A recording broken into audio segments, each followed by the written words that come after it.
investment? I think if I was a young person looking for housing in Chicago today, I would probably be less inclined to look at the north side neighborhoods of where I originally came to. First, as a renter, I think I migrated from Old Town to DePaul, which was still a marginal neighborhood, to Lakeview, which, you know, I remember people telling me nobody is ever going to build anything new north of Fullerton.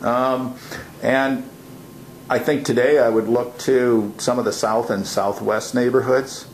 I think the south side presents some tremendous opportunities. There are large challenges there, but just the act of the CHA taking down all the large projects and coming back with these planned developments of mixed income housing is I think already making and will continue to make a huge difference in how people perceive the South Side. And if you haven't experienced it, the commute in on South Shore Drive takes about a third of the time it does to try and come in on North Lake Shore Drive. So which kinds of pockets of the South Side? You mentioned mixed income.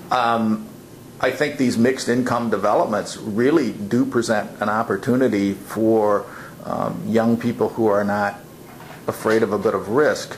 I allude specifically to the projects that are replacing the CHA housing. We're involved in several of those projects. We're one of the architects involved with the former Stateway Gardens, which is now referred to as Park Boulevard. We're working on the former Madden Wells housing site at 39th and Cottage Grove. Was one of the older CHA projects and was in poor condition, and that is being systematically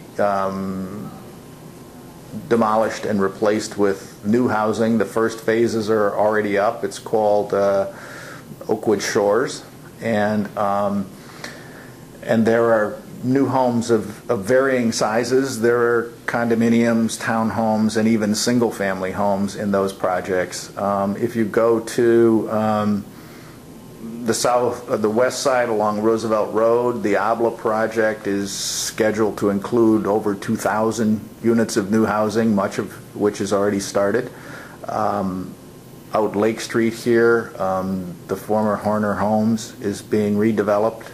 On the north side, we are the architects, along with Brook Architecture, working on the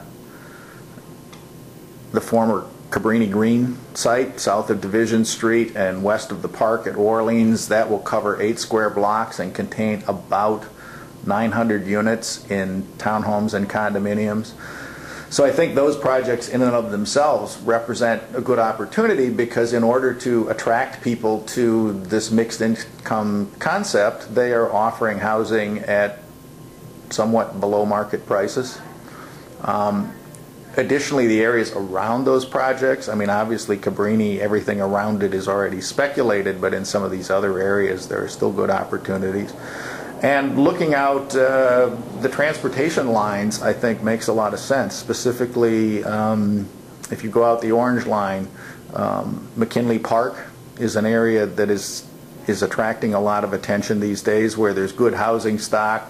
There are still some convertible loft buildings, empty industrial buildings, and so forth, that I think are going to enable developers to create a kind of significant mass there in a relatively short time.